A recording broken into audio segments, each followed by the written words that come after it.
Hello everybody, it's Coach K with MajortoCareer.org. If you're new, thank you so much for watching. I decided to start this YouTube channel as a way to help professionals make those valuable connections from their major to career, because I must admit it must be a daunting process.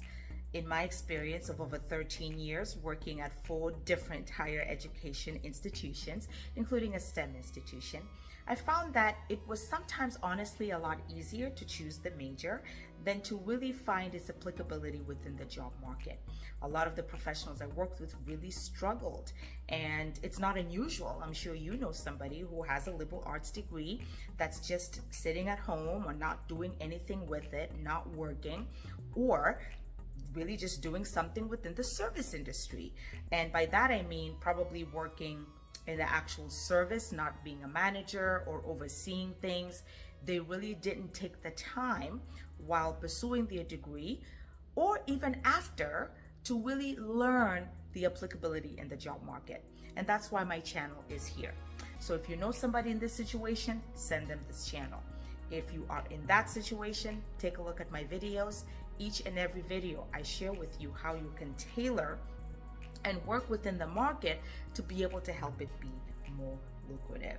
So in today's video, we're gonna take a break from the What I Can Do with the Major in series, and we're gonna have a general conversation about GPA and the job search. What does it mean? What are GPAs? How are GPAs interpreted in the job market?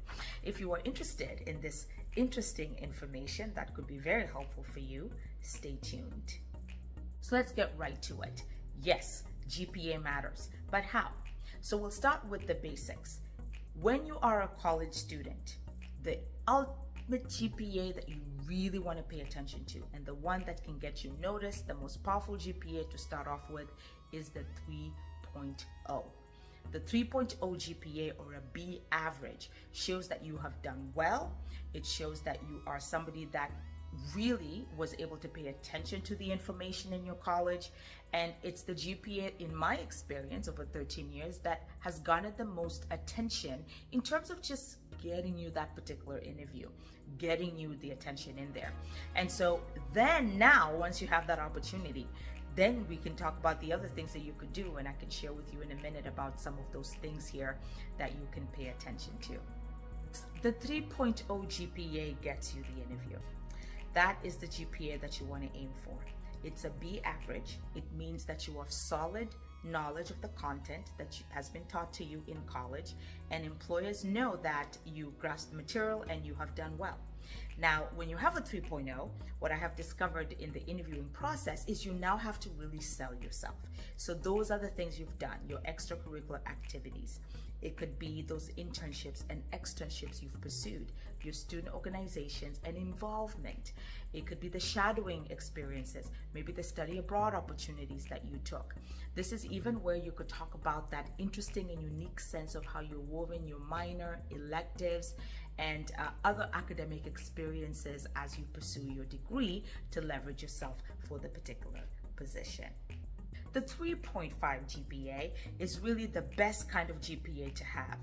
In my experience, when you have a 3.5 GPA, which is a B plus and above, what that does is that it not only guarantees you an interview to showcase yourself, but it's most likely going to make you a finalist. And that's really what you'd like.